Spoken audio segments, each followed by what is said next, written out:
أعوذ بالله من الشيطان الرجيم بسم الله الرحمن الرحيم صلى الله عليك يا سيدي ومولاي يا رسول الله وعلى آل بيتك المعصومين المظلومين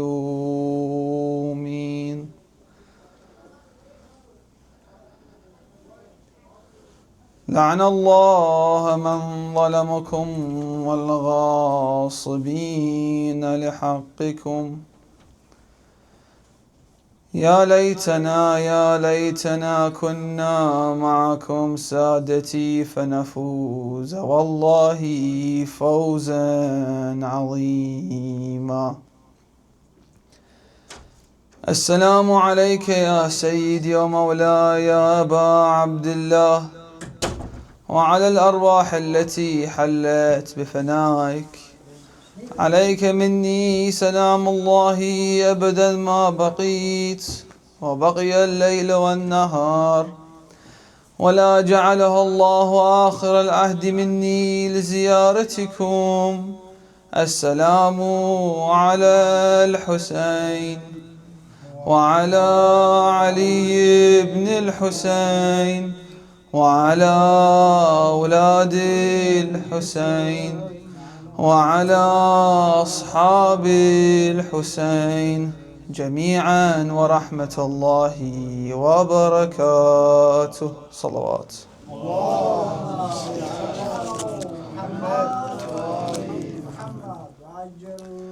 يقول الله تعالى في كتابه الكريم وهو أحسن القائلين وأصدق الصادقين بسم الله الرحمن الرحيم يا أيها الذين آمنوا قوا أنفسكم وأهليكم نارا وقودها الناس والحجارة آمنا بالله صدق الله العلي العظيم.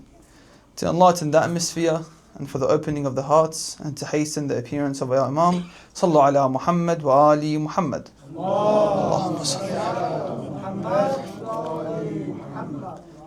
Dear respected elders, brothers and sisters, Assalamu alaikum wa rahmatullahi wa barakatuh.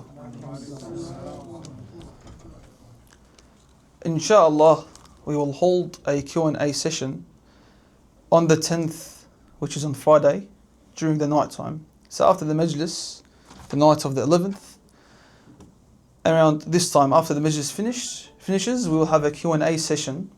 There's a link that you click on the link, and you're able to ask any questions you want. And I will answer them on Friday nights. So it's a bit better to see your questions before I come to answer, so I'm able to prepare the answer if I need to. Inshallah, Abu Maryam will send the links to all the group chats that you are in, so you're able to click on the link and to ask any questions. Sallu ala Muhammad wa ali Muhammad.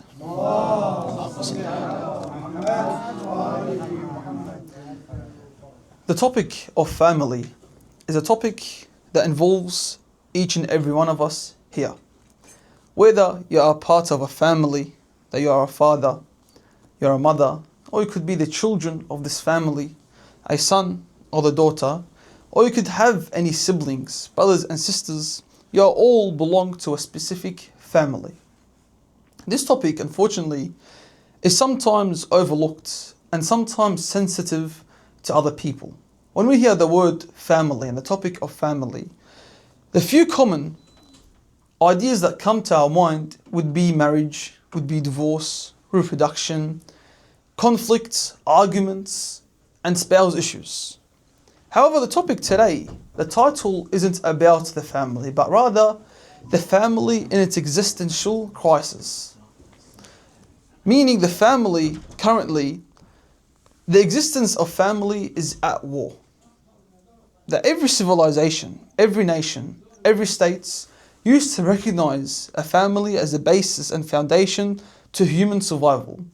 Unfortunately now, this existence of a family is being attacked. There are people who are trying to attack this very idea of having a family and being part of a family.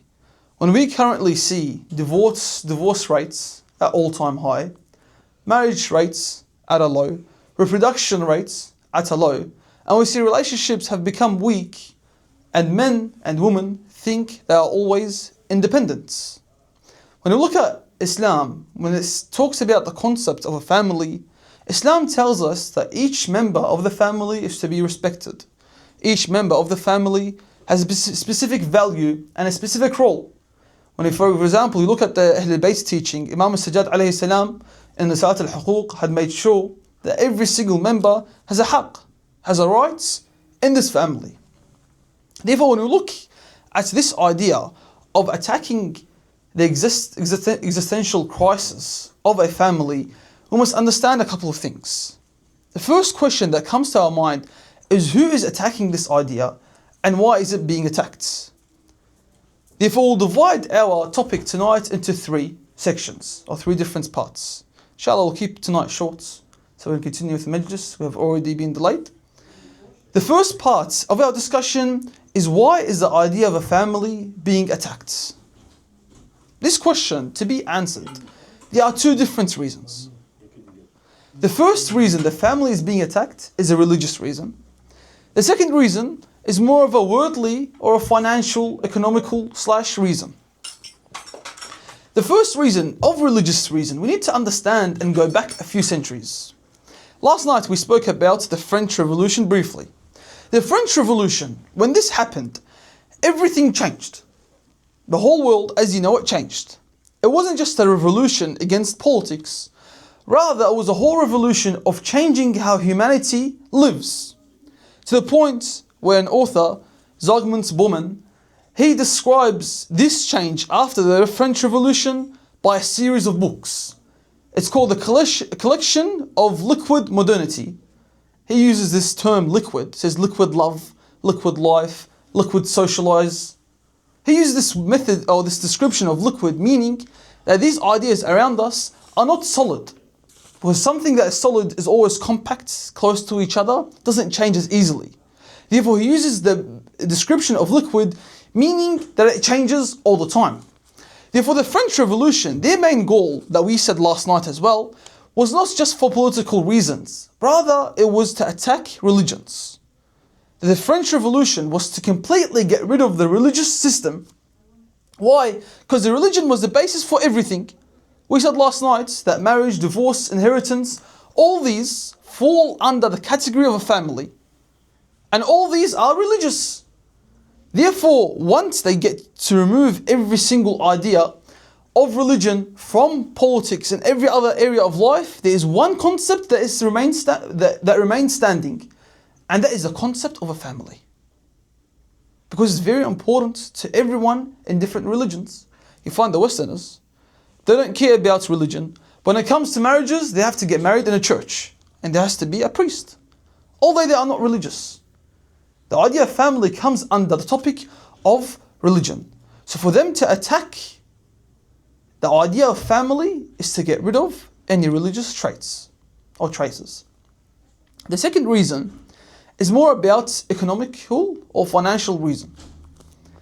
Meaning in the 20th century, when the Cold War occurred, after the Cold War, what was left? The ideology of capitalism, correct? Capitalism was left in an empty field by itself, and it's got no ideology to attack. This idea of capitalism is a savage system. Why? It looks at a human being as just a number. And there's no وَلَقَدْ كَرَّمْنَا بَنِي آدَمَ, no honor, no manners, no religion whatsoever to the human being. Rather, it sees the human as a number. Production versus consumption. The more the human produces, the higher his value increases. Meaning you work a lot, you have a business, and you make a lot, you are producing well. And therefore, this savage system of capitalism sees you as very worthy in the eyes.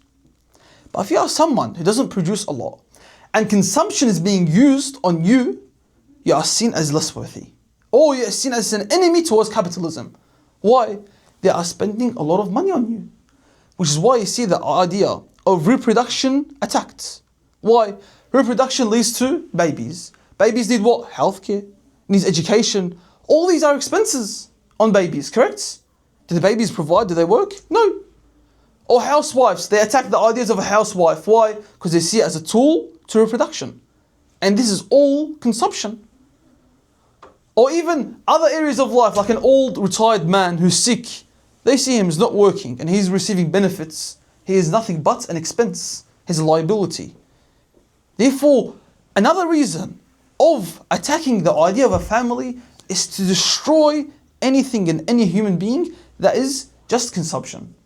I'm talking about the savage system of capitalism, the extreme, not the normal one. Yes, there are some systems that use capitalism in a much more fair way. The first person that actually replied to this and talked about it is Ali Izzat Begovic. He was the president of Bosnia at that time. And about 40 years ago, he wrote one of the most popular books, Islam Between the East and the West. He was a very smart guy, wonderful book, and he's a thinker as well. He said the following. He said, every degree of social development, so the more society grows and develops, is accompanied by a proportional loss within the family. Wa alaikum salam wa rahmatullah. That means a family, their social society, as it grows step by step, the family within us receives a loss. Then he says, if the social principle is applied to all of its conclusions, the family disappears. He says, at the end, eventually families will disappear. He first said that he was the first, to warn society and people from this. And this was 40 years ago, so it was before, it was about more 40 years ago at that time. So a couple of years during the time of capitalism or even before capitalism. So he was the first one to stand against this idea. Therefore, this is the first part of our discussion, is these are two reasons on why the idea of family, the concept of family, is being attacked. Before we move on to the second part, Sallallahu ala Muhammad wa ali Muhammad.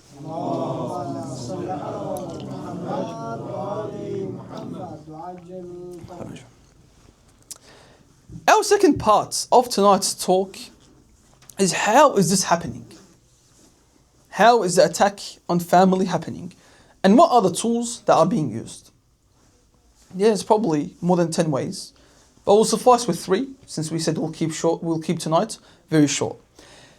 There are actually 2 reasons why I'm going to mention these 3. The first reason is because they are the most dangerous. And second, we can see real life examples. It's always better to connect to the idea with real life examples, so we can see where the threat is. The first way of doing this is a concept called individualism. Before, an individual used to be well respected. You have your freedom, you have your rights, everything is respected to an individual. However, at an individual level, you give up your benefits towards a greater benefit. And that could be the benefits of a group or the general public. What do I mean? For example, if we are working at a job and someone invades, or a country invades our country, what do? We leave our job, which is our benefits, and we go and support our country, which is the group's benefits, or the benefits of the nation. This idea of individualism is that the individual freedom and rights comes before the freedom and the rights of a group. Meaning that the benefits of an individual comes ahead. It's top priority over the benefits of a group.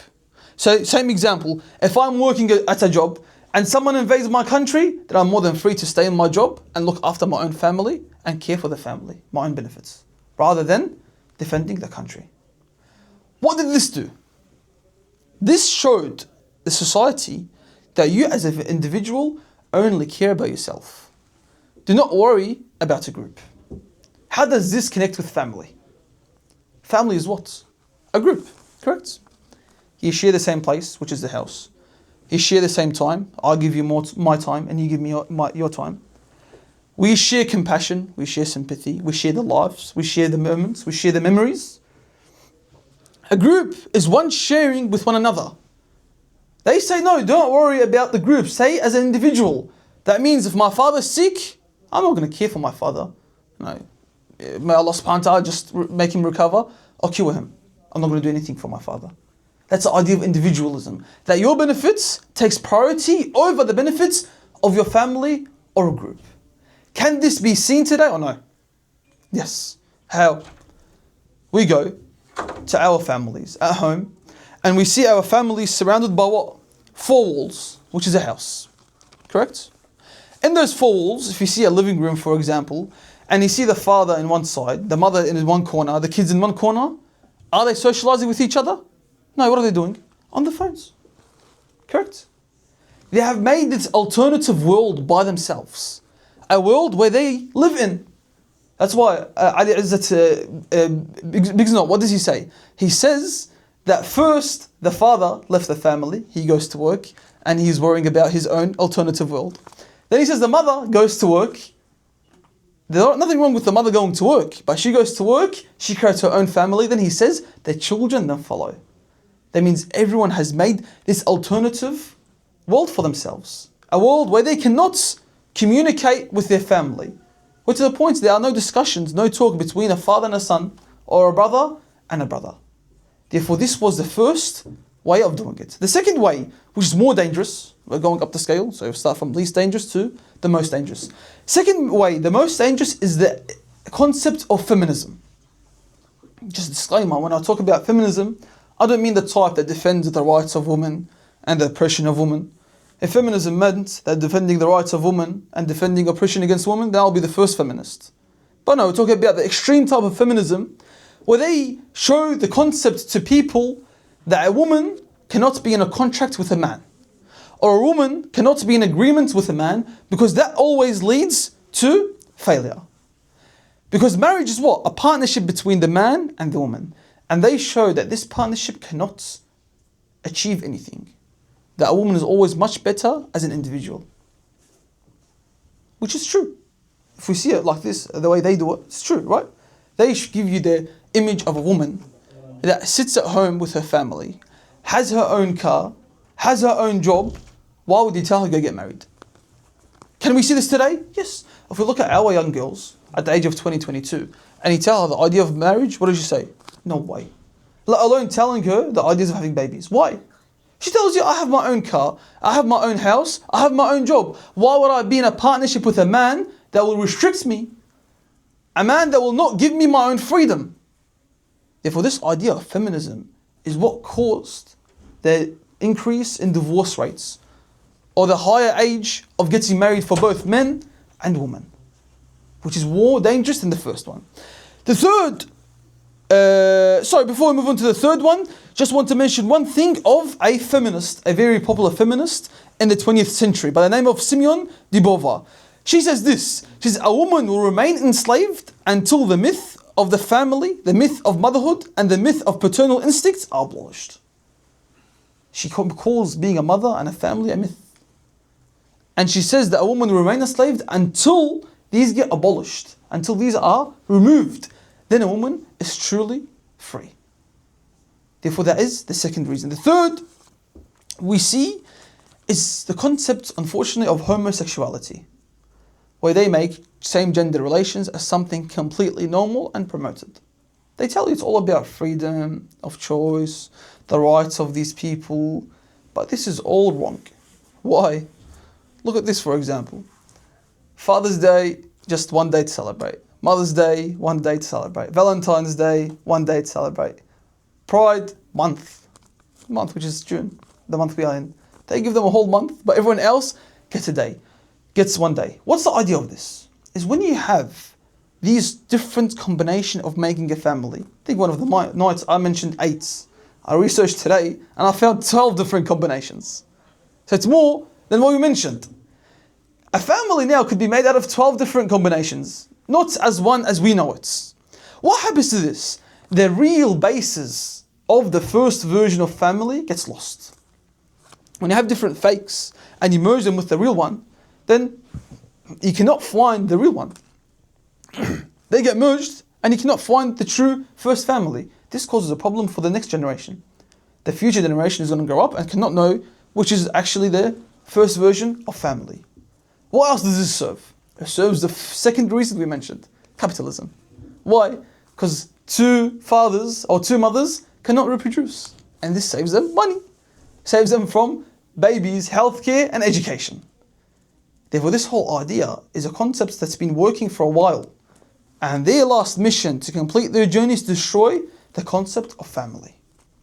Therefore, these three ways of destroying the concept of a family. Now, I cannot leave you without any solutions. We need to find solutions in order for us to save our families. I have 4 different solutions for today. And inshallah we'll conclude. Before we start, Sallu ala Muhammad wa ali Muhammad.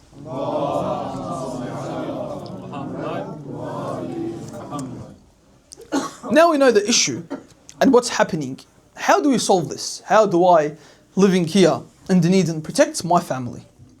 First way is to gain awareness or to educate ourselves. One of the nights mentioned education, how important it is to get educated. What is the education about? The education is to stay awake and know what's happening around us. Any new idea, any new trend that may come up, we need to understand on how do we battle this trend. How is this trend influencing us? Which is one of the ways I mentioned before as well, is to create, for example, an institution that could reply to these trends. That a way where something comes up, something new, that this is a way to battle this new trend. We have the safety of our bodies, right? We say the police keep us safe. But what is the safety of our mind? Our mind right now is a battle against the mind, correct? So we mentioned that in night 5. Which is our minds are the biggest targets for the enemy. The enemy attacks the minds of the people and wants to convince them doing things to what they want to do. So we need to safeguard our mind. By how? By education. Another way could be, for example, in different majalis, right? Fortunately, the majalis currently, what people say on the minbar, just mention stuff that are suitable for Muharram. Tell them, want to mention this topic about society, they say no, keep it something suitable for Muharram. What about the issues that we are facing today? They say no, leave it for later. That doesn't need to be left for later. Muharram is for Islah, correct? This is how you reconcile the issues that happen today. Remember one time, so some guy mentioned to me, as he was talking to me, and he said, no, Muharram should be a different topics. And he said, what about a topic about Maysoon Masjid al-Kilabi? Who knows who that is? The mother of Yazid. He said, that's suitable for Muharram. Out of any topics, he went to the mother of Yazid. The topics that we have, the issues that we face as a society, no, these are not suitable, but the topic he chooses is suitable. Therefore, that's the first way, solution. Second solution is the manners we need to uphold. That when our daughter sees on the internet that the man restricts the woman from exercising her freedom, the man is a total enemy to the woman, and the partnership is doomed to fail. The young daughter and the girl cannot see this in the real world. Meaning if she sees it in the internet, then she goes back home and she hears story or she sees the stories at home where the parents are fighting, where the parents are making problems. She sees that as a true story, that whatever she sees on the internet, corrects the husband is an enemy to the wife. But when we look at the Quran mentions it very differently. What does the Quran say? فِمْسَاكٍ بِمَعْرُوفٍ أَوْ تَسْرِيحًا بِإِحْسَانٍ. They either live with them peacefully or let them go peacefully. What else? فَامْسِكُوهُنَّ بِمَعْرُوفٍ أَوْ سَرِّحُوهُنَّ بِمَعْرُوفٍ. That treat them justly if you're living with them, but if you want to let them go, then let them go justly. Which is why even the laws of divorce, and when you go to the fiqh parts of our religion, there's a lot of rules on how divorce is to be done. Sometimes it's called something nafaqah, where you spend on the wife, even if you are divorced. Where you live with them together, even if you are divorced. What? To take care of this family. So therefore we need to uphold these manners, the manners of Ahlul Bayt. Third reason is emotional charging. This emotional charging means, as a family, make sure everyone is being given the emotion they deserve. That means a mother gives the love the son deserves, gives the love the daughter deserves. Right? The Quran says, وَمِنْ آيَاتِهِ أَنْ خَلَقَ لَكُم مِنْ أَنفُسِكُمْ أَزْوَاجًا لِتَسْكُنُوا إِلَيْهَا وَجَعَلَ بَيْنَكُمْ مَوَدَّةً وَرَحْمَةً. That one of his signs that he created you in pairs, and he put between you affection and mercy. Therefore this love and this affection should be seen between families. Whether it's between siblings or whether between parents. What's the best family that we all love? Ahlul Bayt, correct? Always their way and their method of teaching. For example, you find the Hadith al-Kisa, Imam al-Hasan alayhi salam, he went in and said, Assalamu alayki ya Ummah. Peace upon you, O mother. What did the mother reply? وَعَلَيْكَ السَّلَامَ يَا قُرَّةَ عَيْنِي وَثَمَرَةَ فُؤَادِي. O peace be upon you, O delight of my eyes and the fruit of my heart. She's emotionally charging that boy. This is what we know. Let alone about what she did. She probably hugged him. She probably even said more. But that's what came to us, is that these words of emotion mean a lot. The Prophet ﷺ always mentioned that this is the way you talk to your family, where you hug them, where you kiss them, where you do some sort of affection towards this family. Even when, for example, look at Karbala, when Imam Hussein ﷺ tells Hur, he says, "Takaratka ummuk." What does that mean? May your mother lose you. Why did he say that? Because he frightened and terrified Sayyidina Zainab ﷺ. 50 years, and he still cares about his sister. After 50 years, he still has a soft spot for his sister. Therefore, this is the third solution. The fourth and last solution is quite an important one, and that is having a halal source of income. This topic has been requested by some of the sisters and the brothers. So I heard the sisters talk too much during the lecture, so I hope they're listening now, since we'll talk about the topic they asked for. So having a halal source of income is probably the best principle and the foundation of having a right family. Why? Because we know that if you get any haram source of income, they all have consequences. For example, one of them mentions that your dua will not be answered for 40 days. Or that their heart will become solid or hardened. We mentioned what that means the other night as well. Or for example, the acceptance of the prayer will not be accepted. Now, acceptance of the prayer doesn't mean that you haven't prayed. Then Yawm al-Qiyamah they say, yes, you prayed. But did your prayer get accepted or no? They say you prayed. But the blessings, the thawab of this prayer does not get accepted. So if any source of income that is not halal, it will cause multiple issues within the family. And there's a lot of narrations and hadith mention the consequences in this life and the afterlife. But I'll not mention all of them. So we need to make sure our source of income is halal. How?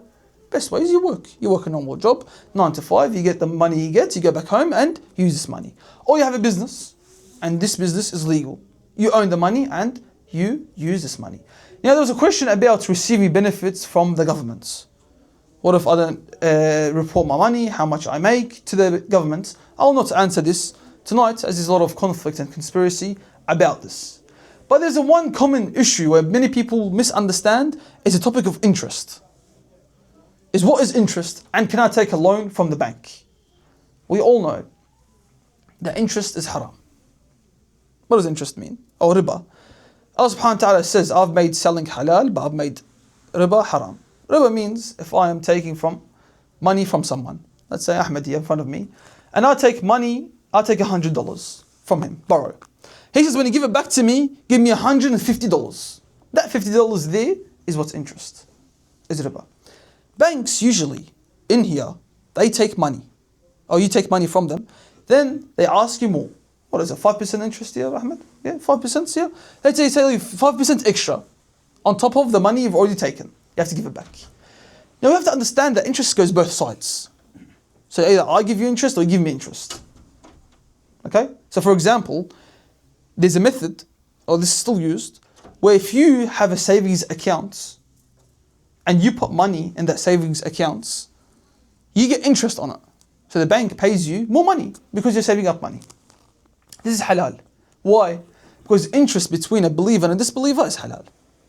So if you're taking interest from a disbeliever, it's halal. I think another way is between a father and a son.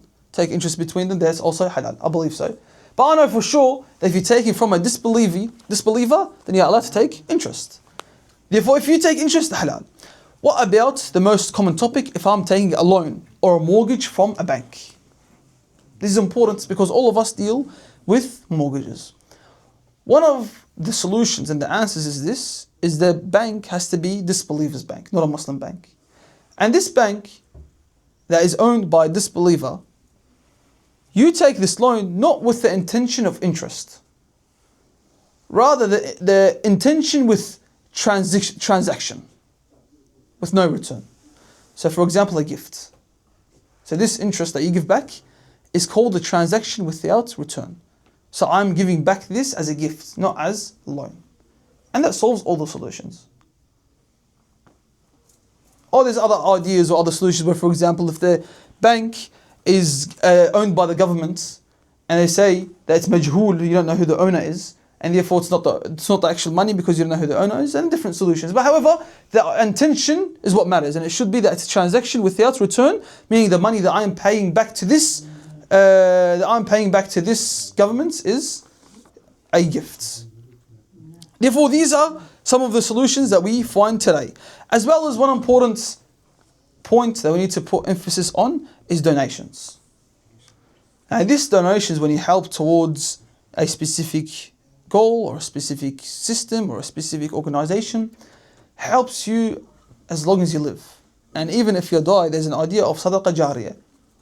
Sadaqah jariyah is the only method that you can still get hasanat when you die.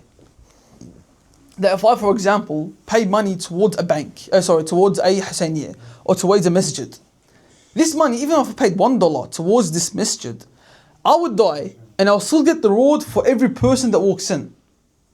If 10 people walk into this masjid, I get the reward because people are there. People pray, I get the reward. People do majalis, I still get the reward, even though I'm dead. This is one of the best ways to get some thawab while you are dead. Imam Baqir alayhi salam says, Al-birru wa sadaqa yanfiyan al-faqr wa yazidan fil umr.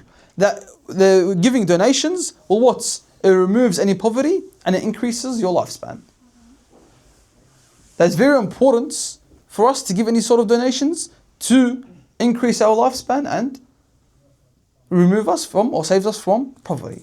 And there are many more narrations that I don't want to take longer tonight about how important it is for us to give donations. Inshallah, tonight we are in this center.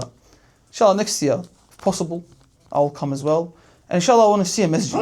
I want to see a masjid or a Husayniyah, something that we all own together as a group, as a community, that we have under our arms, that we can do any majalis anytime we want.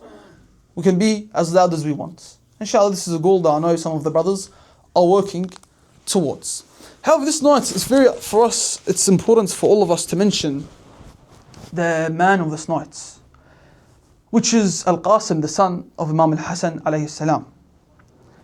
Imam Al-Hasan alayhi salam was not available during Karbala because he was martyred and killed before Karbala happened. However, as Imam Al-Hasan alayhi salam was in his deathbed and his soul was about to leave his body, he was coughing from the blood. And as he was coughing from the poison, he was coughing a lot of blood and he put it in a bowl. Then he told his brother Imam Al-Husayn alayhi salam, he said, cover this bowl. The Imam covered it. Then Sayyidah Zainab walked in. She wanted to check on the health of her brother. Then she left. Then Imam Al-Husayn alayhi salam asked his brother, he said, why did you tell me to cover it? He said, I didn't want to break Zainab's heart when she sees the blood. I asked, how did Zainab deal when she saw the head of her brother and the bowl in Sham? The man that was resembling Imam Al-Hasan alayhi salam was none other than his son. His son comes to his uncle and he tells him, oh uncle, I want to go for battle. Ya am, idhan li bil qital. Imam Al-Husayn alayhi salam cried and said, Anta wadi'at al-hasana indi irja' ila al-khayma. He says, you are the last remaining thing from my brother. Go back to your tent. As he went back to his tent, he told his mother, my uncle does not allow me to leave. My uncle does not give me permission to enter the battlefield. Then he comes out wearing the turban of his father, Imam Al-Hasan, holding the sword of the Imam, and he has a letter. He gives this letter to his uncle, Imam Al-Husayn alayhi salam. The letter says, Bunay Qasim, إذا رأيت عمك الحسين غريبا وحيدا يستنصر فلا ناصر له فلا تقصرن عن نصرته. Oh my son Qasim, if you see Hussein by himself lonely, he needs support and no one is there to help him, then please do not hold back from supporting him. Qasim went to bid his mother farewell, then he went towards the battlefield and he said, إن تنكروني فأنا نجل الحسن سبط النبي المصطفى المؤتمن هذا حسين كالأسير المرتهن. He says, this is me. If you do not recognize me, I'm the son of Al-Hasan, the grandson of the chosen prophets. This is Hussein, held like a captive. As you see, he goes towards the battlefield and he fights harder and he kills most of the enemies towards him. And as he was fighting, one of his sandals break. As his sandal breaks, he bends down to fix his sandal, and one of the guys went to attack him. One of the enemies said, are you going to attack him seriously? He said, yes, I want to break the heart of his uncle. He said, I want to see the heart of his uncle broken. Therefore, he went towards Al-Qasim and he struck him on his head. Al-Qasim fell on the ground and he broke the hearts of his uncle. Imam Al-Hussein alayhi salam rushed towards the battlefield. As he heard Qasim scream out, عليك مني السلام عما يا أبا عبد الله. Imam al-Hussein alayhi salam finds the killer and kills him. Then he goes to him, he carries him and he takes him back to the tent. As the Imam takes him back to the tent, he can see Qasim's legs getting dragged on the ground. They say, oh Imam. Imam al-Hussein was taller and Qasim was short. So how could Qasim's legs drag on the ground? They say it's as if the Imam could not carry him because of his... They say he couldn't carry him because his heart was breaking, his heart was hurting to see his nephew killed in battlefield. He takes him to the tent and he says, where's the mother of Qasim? Come bid your farewell. The mother of Qasim comes and she sees her son. The poet says, he depicts this image. Oh son Qasim, oh son Qasim, I wish I could see you smile once more. I wish I could see you walk once more. Oh Qasim, that splits in your head breaks my heart. They did not break your head, rather they shattered my heart. What else did Imam al-Hasan leave on that day? He left another son, and that son was the name of Abdullah. He was 11 years old, and he missed his uncle on the 10th of Ashura. When Imam al-Hussein alayhi salam was on the floor, full of arrows, full of bruises, full of wounds, he was left alone on the floor. Abdullah, the son of Imam al-Hasan alayhi salam, saw the sight of his uncle and he rushed towards him. He said, oh uncle, I missed you. As he went towards him, one of the enemies tried to hit Imam al-Hussein alayhi salam. They say Abdullah put his hand and his hand got chopped off instead. He said, oh my uncle, they chopped my hand off. Imam al-Hussein told him, don't worry, you will meet your father soon. Harmala then brings a three-pronged arrow and he shoots the young Abdullah in the heart and he says, وَذَبَحْتُهُ فِي صَدْرِ الْحُسَيْنِ.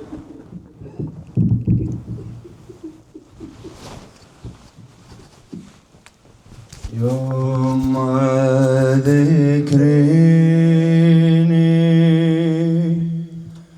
من تمر زفت شباب تجوله ما ترهام الزفة بلا ينهله أمنية الولد عالريس أشوفنه هالهولة خواته وصفقة الحلم أمنية الولد عالريس أشوفنه هالهولة خواته وصفقة الحلم ومن الخيمة عماته يزفنه بتعم العروس تعاين لطوله ومن الخيمة عماته يزفنه بتعم العروس تعاين لطوله عريس الولد جابو يتجوله ما ترهام الزفة بلا ينهلوله عريس الولد جابو يتجوله ما ترهام الزفة بلا ينهلوله فرحانة بابنها تبخر هدومه فرحانة بابنها تبخر هدومه هذا أول فرح للقاضي ملزومه هذا أول فرح للقاضي ملزومه ما تدري بابنها صاحب الحومة، ما تدري بابنها صاحب الحومة، زفيت المنية سيوف يغروا له، زفيت المنية سيوف يغروا له، عريس الولد جابوا يتلجوله، عريس الولد جابوا يتلجوله، ما ترهام الزفة بغير له، ما ترهام الزفة بلا ينهله، فرحانة ببنت تبخر هدومه، فرحانة ببنت تبخر هدومه، هذا أول فرح للقاضي ملزومه، هذا أول فرح للقاضي ملزومه، ما تدري بابنها صاحب الحومة، ما تدري